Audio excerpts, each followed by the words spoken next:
Once upon a culinary adventure, you embark on the journey of crafting exquisite ravioli from scratch. Begin by conjuring a flour fortress on your countertop, forming a well in its center. Crack open eggs and whisk them into the flour, a harmonious dance of ingredients taking shape. As the dough comes to life, knead it with determination until it becomes a silky masterpiece. Wrap it in patience, allowing it to rest and dream of becoming delicate pasta pockets. Now, the filling saga begins.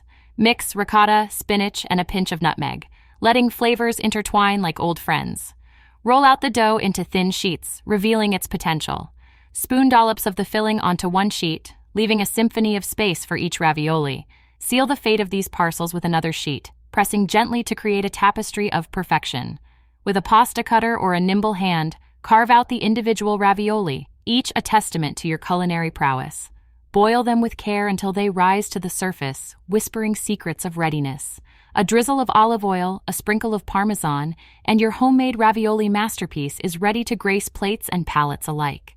Let the aroma and taste tell the tale of your culinary triumph, a story woven with flour, eggs, and a dash of creative magic.